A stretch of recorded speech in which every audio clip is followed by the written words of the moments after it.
So it's May 10th, and today Pakistan launched Operation Aamir Masoof last year against the Indian aggression.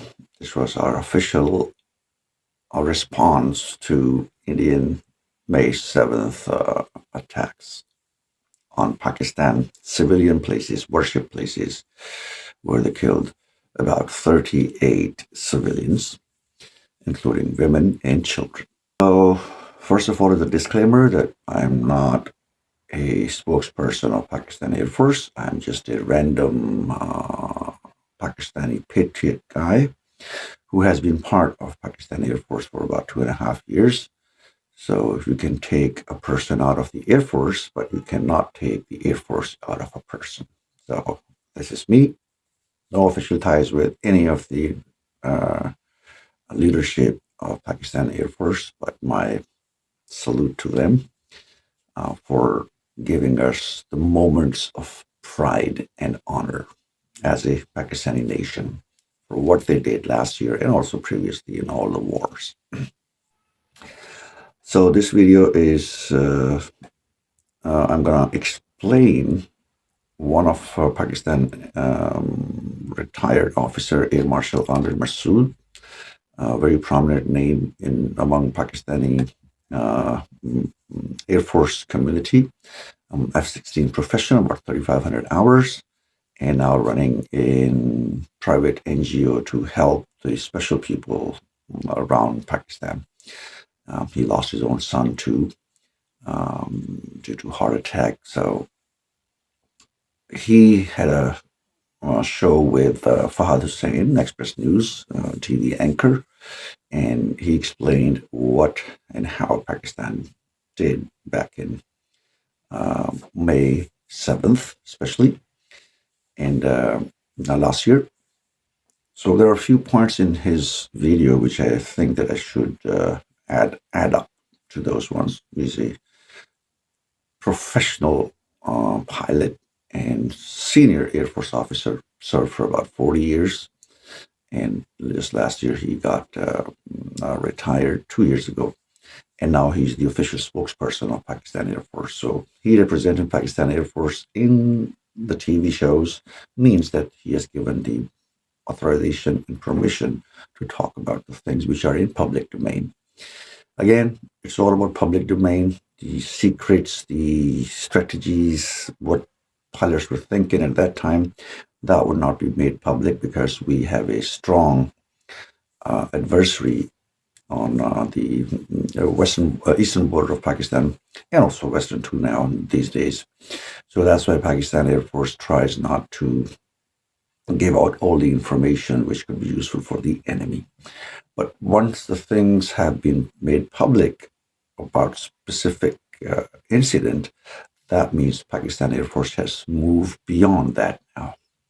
So, as many officers also say, that the next war, just like our Air Vice Marshal Mr. Tariq in the press conference, he said very clearly that this is not the last conflict with India. There's going to be a next conflict too. But in the next conflict, the area of performance and tactics will totally be changed. I will talk about that as well, according to my assumption, because in this specific scenario of last year, May 7th, what Pakistan has showed, India was oblivious of that one. Definitely, they didn't have expected what Pakistan was capable of. So we'll talk about that as well.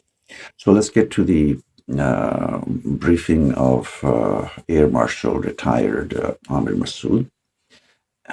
In the whole show, he has shown Fahd Hussain did a good job, I think. Not I think, that is for sure.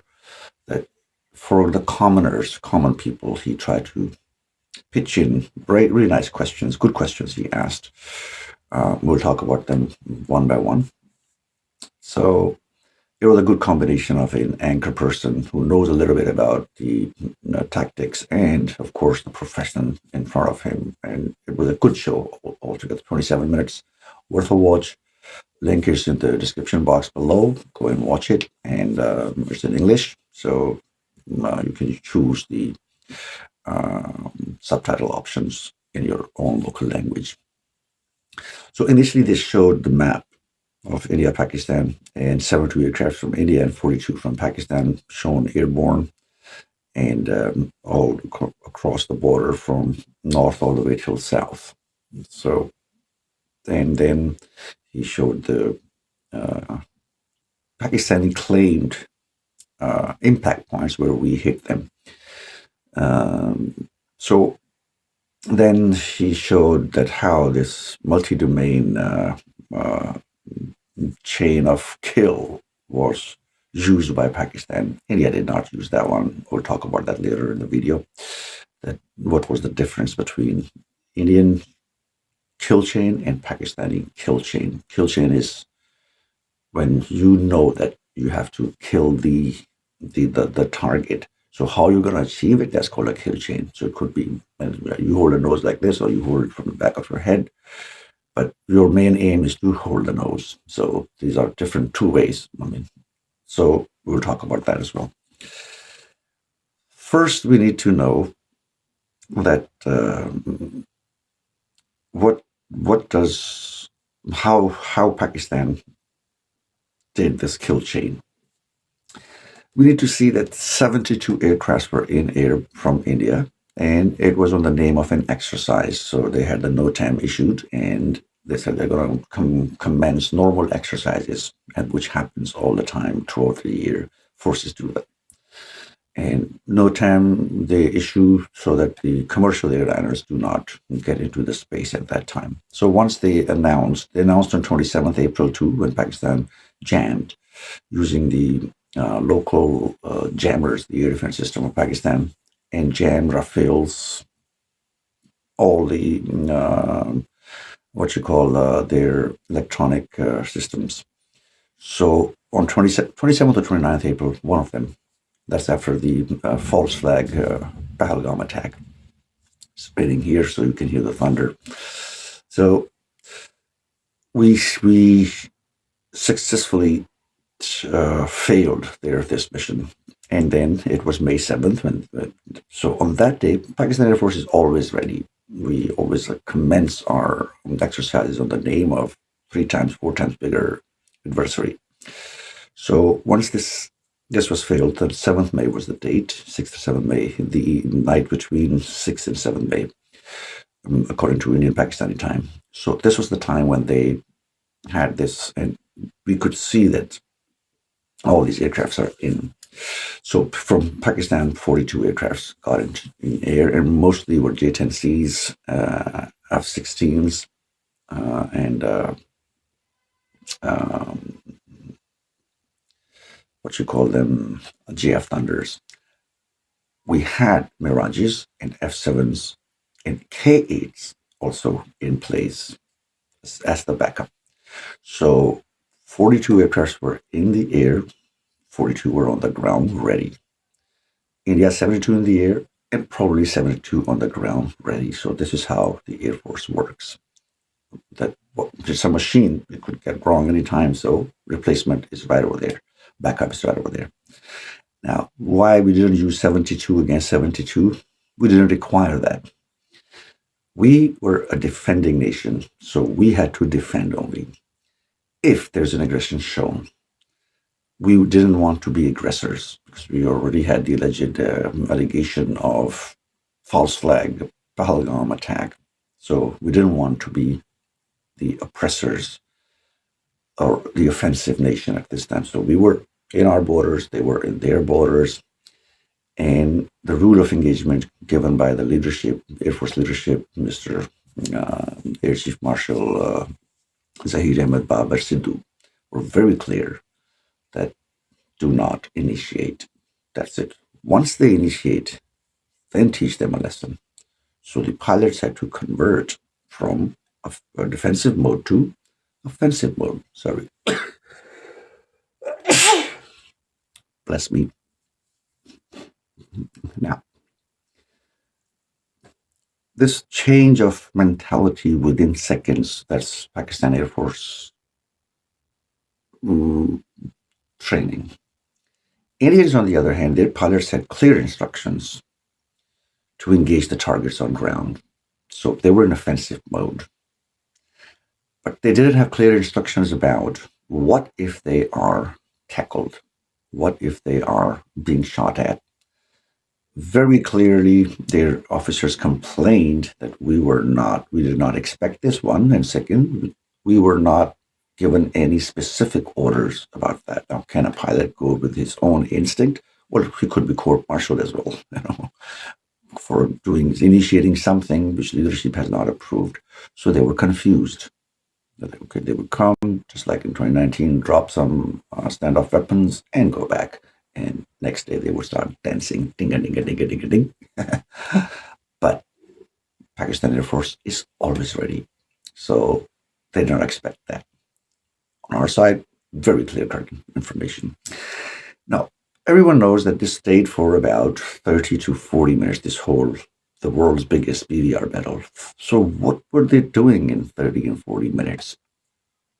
This is where I'm going to give you, I have two models.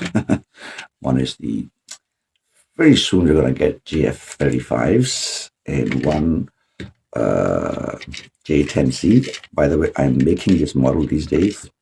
It's still not complete. So you can see no canopy, no nose, no missiles, no wheels, nothing. Even the tail is going off, but yeah. This is about, wait a second, 1 to 72 scale. Let me show you the box here. So I'm assembling A10C these days, just a hobby.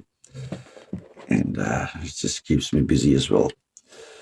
So now 40 minutes, what were the aircrafts doing in the air, both sides? Okay, the basic rules of BVR is to see first and attack first. That's it. Now, normally, as Air Marshal Aamir Masood also explained, that there was one cold aircraft and one hot aircraft. What does that mean? Suppose any two aircrafts are in a formation. Okay, they are in a formation. Now, how does the enemy know about them as soon as they turn on their radars? Now, without the radars, what can detect them? The AWACS can detect them. The satellite system can detect them. Because their frequency is weaker, these aircrafts cannot detect. Aircraft to aircraft detection, once it's done through radars, then the aircraft know the radar warning system gets activated, and those signals are strong. But AWACS has weaker signals and satellite has much weaker signals. So normally in the present modern 4.5 generation aircrafts, this system is not installed. On 5th generation aircraft like J-35, F-35, gone, or Su-57, which is still a debate going on. It is 5th generation or not, but yet just put in the same thing. They can detect the satellite and AWACS signals, radar signals. They can pick up, so that you would know whenever you are being seen. So once the two aircrafts, they're coming in now. 4.5 generation aircrafts, when they fire their missile, or once they lock the opponent with their radar systems, that's the time when any air defense system can pick the signals and do the remedy. So now you got it. So what happens? I have put the missiles on, let's say J-10C, and my, let's say J-35 is going to be a decoy. My main missiles are on this one. Air-to-air missiles are installed on this one. In this case, PL-15. And this aircraft has missiles, but this is going to give me a cover. How? This is going to get his radar activated. So let's put this one aside for a while. It's at the maximum height, because for missiles, you need to go up to the maximum height. So let's put a note here how missiles work, air-to-air missiles. the aircrafts, it has to be ideal conditions. Ideal conditions are room temperature plus standard 1 psi pressure, 2, and pollution level should be 0. This is the idealistic approach of a missile. And once you shoot that missile from ground level, let's say the missile range is 100 kilometers, even under idealistic conditions, if the missile is shot from the close of the ground, because of the resistance of the air pressure is higher. The resistance of the air, the wind factor, the pollution factor, the amount of dust particles in the air would reduce the speed and the range of the missile. So 100 kilometers range, it would never go till 100 if shot from close to the ground. It would probably lose 20 to 30% of its range. So it's going to shoot at 80 kilometers per hour distance instead of 100. How can you reach up till the maximum range? Still, you can't go. You can go till 90%, 95% the most. That's it. So once the range is given 200 kilometers, 100 kilometers, it can go till 95. When you go to the maximum efficient height of the fighter jet. There are different height levels where the engine works the most, the best. So pilots normally go above 35,000 feet and shoot their missiles from there because there the air resistance is less, the pollution level is less. Temperatures are not into the good ranges, the air pressure, and lesser the air pressure, faster the missile goes. So that's why these missiles are fired from 35,000 feet and then they go into the space, not into the space and the upper stratosphere. And from there, with the help of inertia, and PL-15 has the second rocket motor installed, so it gets in. But Indians, Scalp and Meteor, they do not have the second motor. They have only one motor.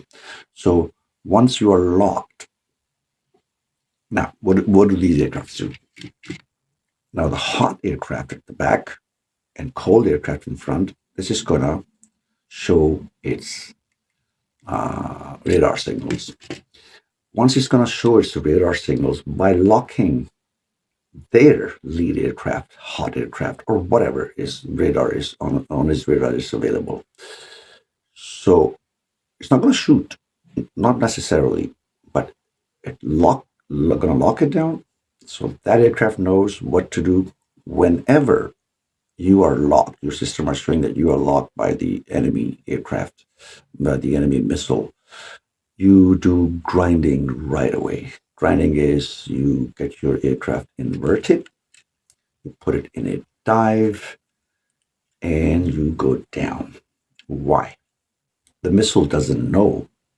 The missile is going to preempt your next 10 seconds location or next 15 seconds location. You're going to go toward that side. So once you put the aircraft into dive, your lock is broken.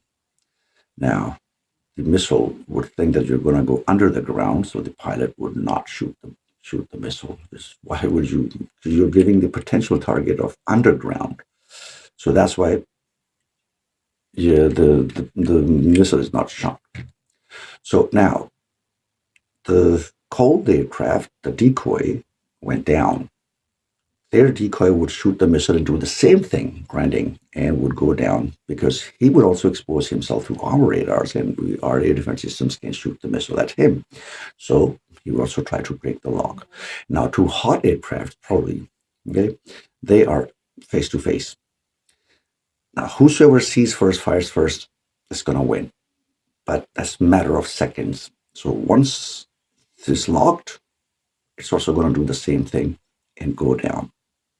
And now the J-10C, let's say it locked it first, okay? And Indian Rafale went down. Now, two of their aircrafts are going down in a nosedive condition. This is still, yeah. But this one is also going to go down now. Why? Because it has locked that one, exposes radar capabilities, so it's going to go down. And then after breaking the lock, both the aircrafts, both the sides would come up again, try to get back to that height again. So this takes time. It's not like within 1 second it happens. So from 35,000 feet to below radar levels, if you go with the descent rate of 10, 20,000 per minute, let's say, okay, for the sake of argument. Otherwise, that's a hot lot of G's to be pulled to recover from that dive. But yeah, let's say 20,000, 15,000, make it 15,000.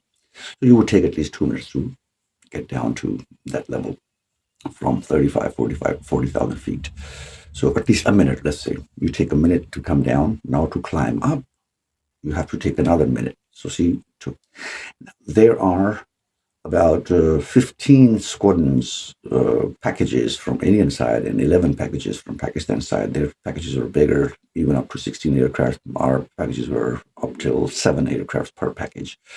So this was kept on happening at that time until J-10C got a clear shot of Rafael and shot the missile. And Rafael had less chance, less time to react against it. So then you made the kill for sure. So that's why it took 30 to 40 minutes for this whole BVR fight. We were getting locked and unlocked and locked and unlocked by both sides, because this is the war tactics. Now here, what Indians did mistake, that again is my personal assumption, that one, they were not clear about air-to-air rules of engagement. Two, too much overconfident. And the roles of the aircraft from Pakistani side, all the packages had their own roles. Suppose it were Mirages, F-7s, or whatever, they knew their roles clearly, what they have to defend. Once they shoot the missile and they're exposed to the radar, do not leave them. And Air Force words are very clear, a radio call, that do not leave the Rafales, do not let them enter Pakistani airspace. Why would he say that? The main reason was, let's say Rafael is coming. Rafael has two roles, multi-role aircraft, two roles, one air-to-ground bombing and one air-to-air bombing, but they were not prepared for air-to-air bombing. But they were also escorting,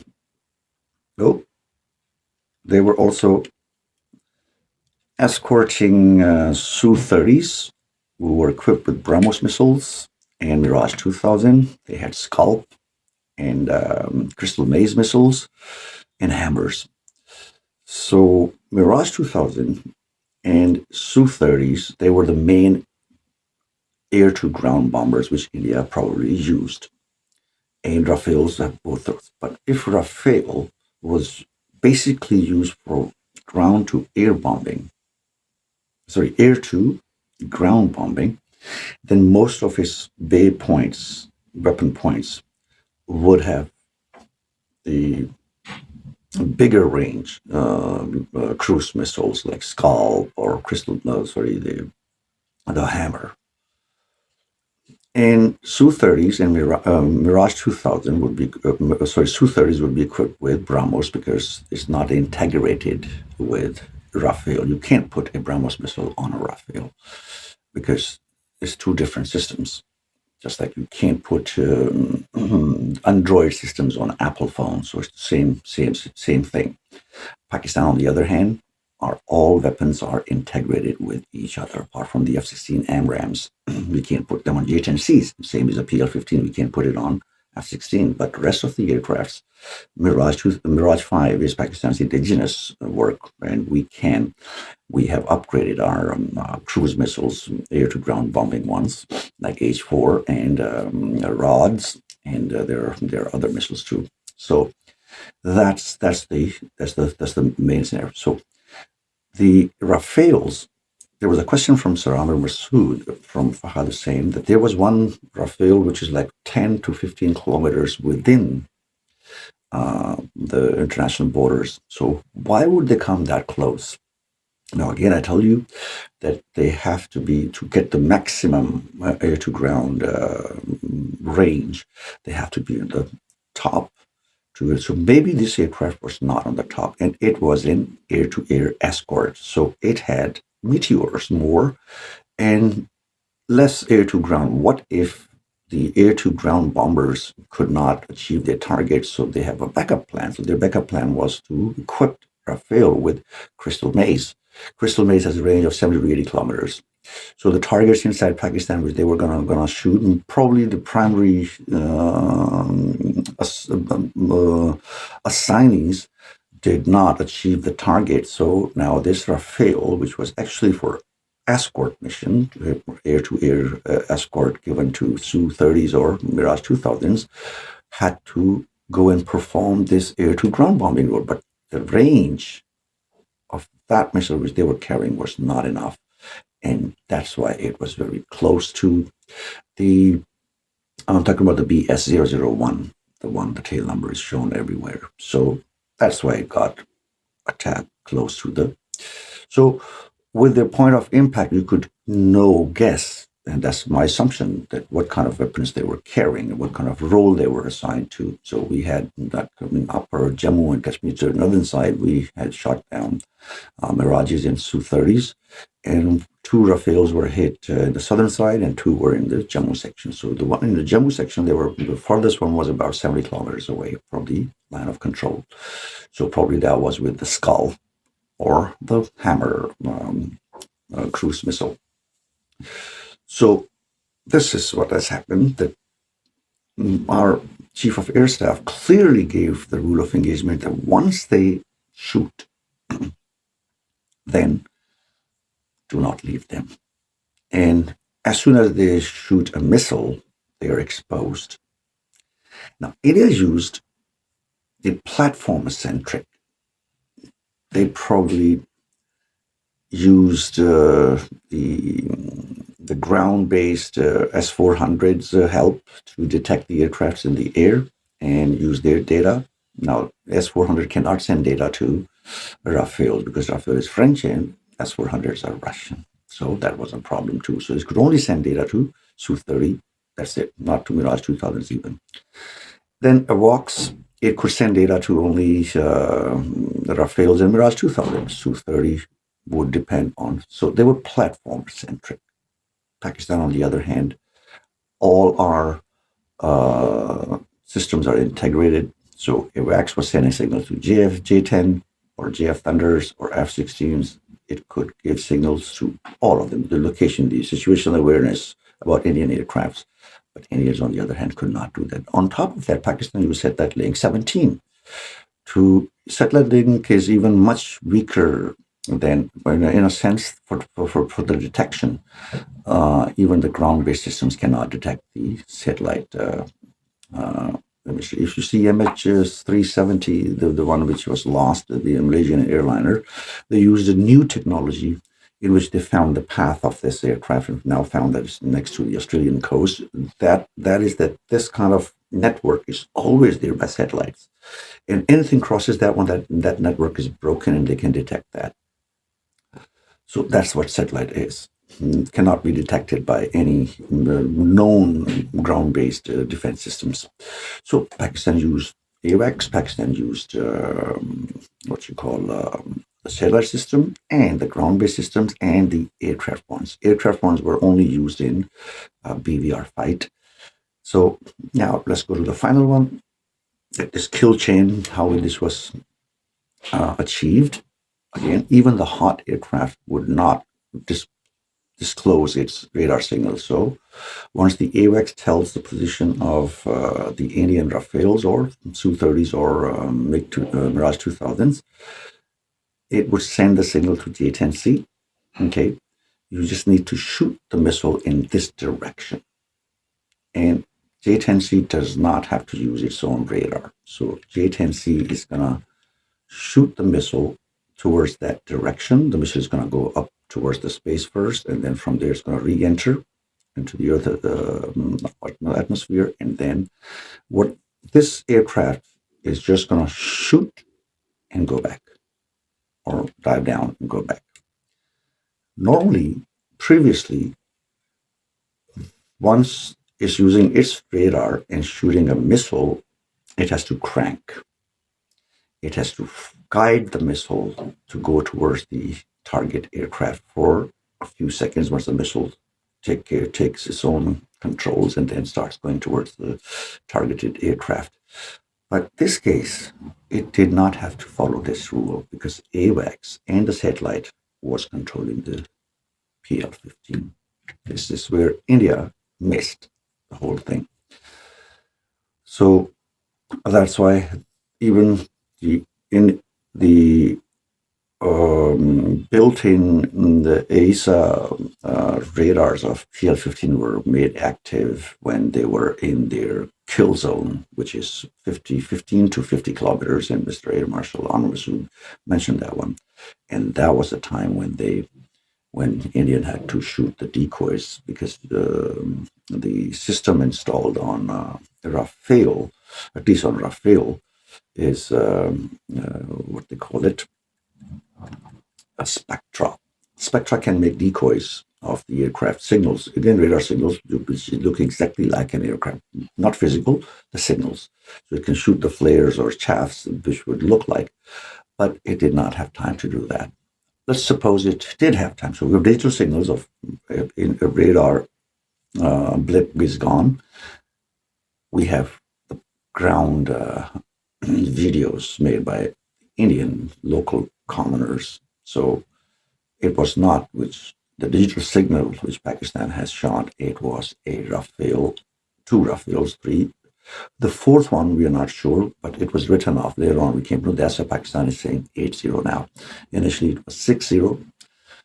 Then we add up the unmanned vehicle UAV, which is the Israeli Heron UAV. So that's 6 plus 1, 7. And now the Rafale, the written off Rafale, fourth one. So that's where Pakistan has updated to 8. These are the kills we can claim because we have the digital signatures, and on the ground we have the wreckage confirmation.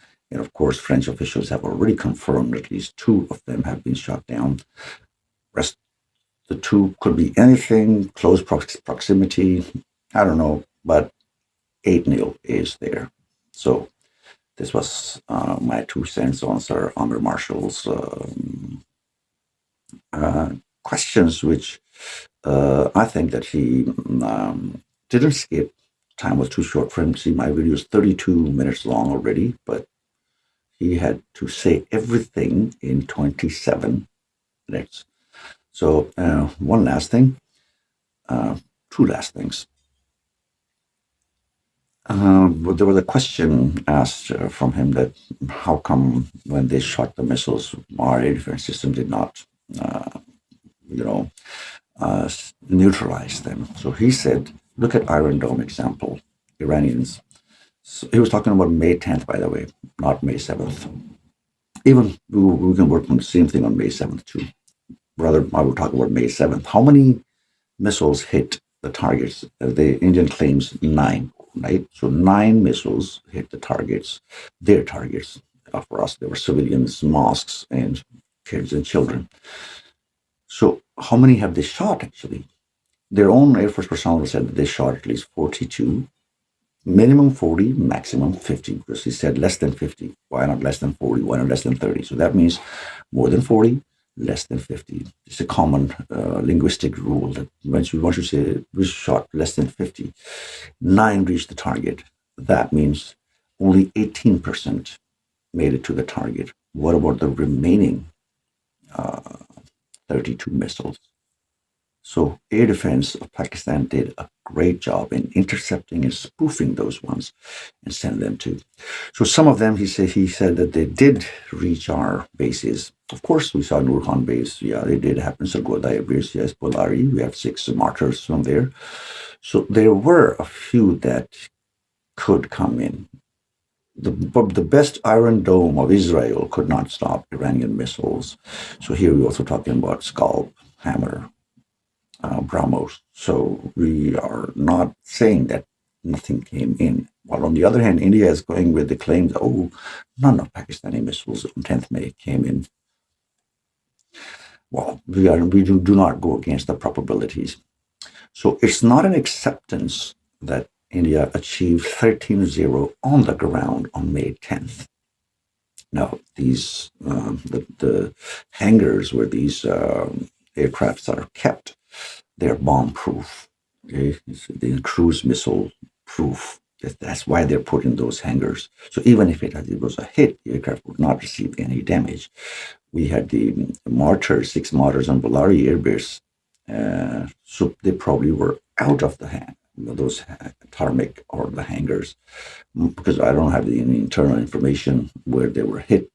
But this is what I assume, that shrapnels, and maybe they were on a bus going on the way to attend this Saab 2000, and that bus got hit. Or, well, that could be that, because that's how the movement is done during the war. All of them were together. So this is what my assumption is. It's not a admission that Pakistan lost 13 aircrafts. No, he's just saying that some of the missiles did come in, and we accept that. If we can tell about 6 service people who were martyred, why would we hide anything? And we have shown everything to the public, the facts. While India is totally, even Shivangi Singh is being denied. Well, we don't know where she is. So it's up to Indians now to tell the truth to their nation. So that's all from my side. See you next time. Allah Hafiz. Pakistan Zindabad.